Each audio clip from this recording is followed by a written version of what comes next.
నమస్తే. చాలామందికి చాలా డెఫిషియన్సీస్ ఉంటాయి. కానీ ఒక్క డెఫిషియన్సీ గురించి ఇప్పుడు ట్రెండింగ్ అది. ఇప్పుడు యూట్యూబ్‌లో గానీ, ఇన్‌స్టాలో గానీ, ఫేస్‌బుక్‌లో గానీ ట్రెండింగ్ పాటలుంటాయి, ట్రెండింగ్ వీడియోలుంటాయి, ట్రెండింగ్ డాన్సులుంటాయి. అట్లనే ట్రెండింగ్ విటమిన్ డెఫిషియన్సీ ఇప్పుడు ఏందంటే విటమిన్ బి12 డెఫిషియన్సీ. అయితే ఇది ట్రెండింగ్‌లో ఎందుకొచ్చింది? ఎందుకంటే చాలామంది సార్ నాకు అరికాలు మంటలు, అరిచేతుల్లో తిమ్మిర్లు, మెడ నొప్పి, నడుము నొప్పి, చేతులు లాగుతున్నాయి, కాళ్ళు లాగుతున్నాయి. ఈ ప్రాబ్లమ్స్ చాలామంది కంప్లైంట్ చేయడం స్టార్ట్ చేసిండ్రు.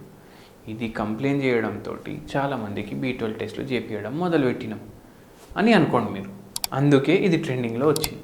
అయితే ఏమవుతుందంటే ఊర్లుకెళ్ళి వస్తుండ్రు జనాలు మన దగ్గర వచ్చి ఏం చెప్తున్నారు. ఇప్పుడు సింపుల్ ఒక ఎగ్జాంపుల్ చెప్తా మీకు.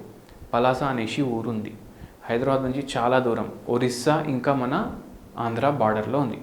ఆడికెళ్ళి ఒక పేషెంట్ వచ్చి సార్ నాకు బీపీ లేదు, షుగర్ లేదు, థైరాయిడ్ లేదు, ఏం ప్రాబ్లం లేదు, కానీ నాకు నిల్చోనీకి వస్తలేదు.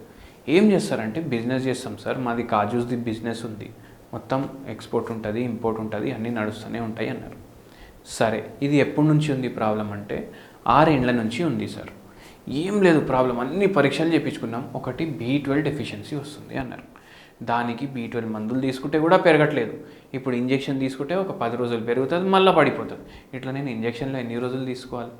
బి12 రిచ్ ఉన్న ఫుడ్స్ కూడా కన్జ్యూమ్ చేస్తే అది ఇంక్రీజ్ అవుతలేదు. మళ్ళీ దాని తర్వాత రక్తహీనత కూడా ఉండే పేషెంట్లో. ఇప్పుడు బి12 డెఫిషియన్సీ ఎప్పుడైతే అవుతాయి కదా, ఏమవుతుందంటే మైలిన్ షీత్ ఏదైతే ఉంటుంది కదా నరాల పైన, అంటే నరాలు ఒక పైప్ అనుకోండి, ఆ పైప్ మీద ఉన్న లేయర్, బయట లేయర్ మైలిన్ షీత్, అది డ్యామేజ్ అవుతుంది. ఈ నరాలు ఏడికెళ్ళి ఉంటాయి, మొత్తం బాడీలో ఉంటాయి నరాలు, కరెంట్ పాస్ చేస్తాయి. ఈ మైలిన్ షీత్ దెబ్బ పడితే ఏమవుతుందంటే ఏదైతే కరెంట్ పాస్ అవ్వాలి అది చక్కగా పాస్ కాదు. అదే కాదు, రక్తహీనత కూడా డెవలప్ అవుతుంది. రక్తహీనత డెవలప్ అయితే ఏమవుతుంది? ఇప్పుడు నరాల్లో అందరు ఏమనుకుంటారు, రక్తం పోతుంది అనుకుంటారు. రక్తం పోదు నరాల్లో పోయేది కరెంట్. కానీ నరాల్లో కరెంటు కరెక్ట్గా ఫ్లో అవ్వడానికి దానికి రక్తం కావాలి. అదేడికెళ్ళి వస్తుంది, మన రక్తనాళాలు సప్లై చేస్తాయి నరాలకి రక్తం. దానివల్ల ఏమవుతుంది, న్యూట్రియంట్స్ పోతాయి, ఎలక్ట్రోలైట్స్ పోతాయి, మళ్ళీ ఆక్సిజన్ పోతుంది. ఇది పోతే నరాలు కరెక్ట్గా పనిచేస్తాయి.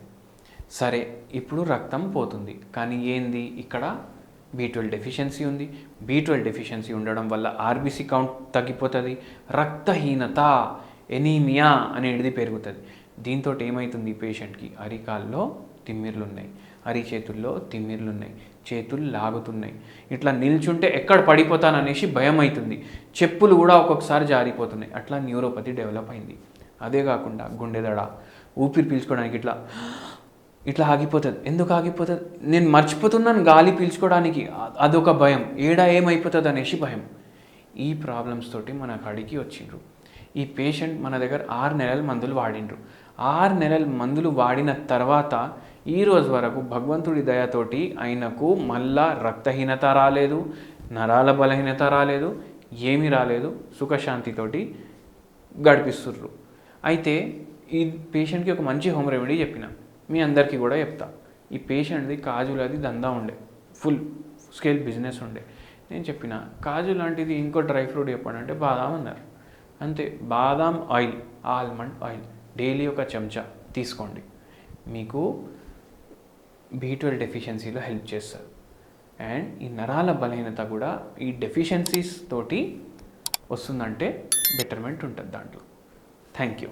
నమస్తే.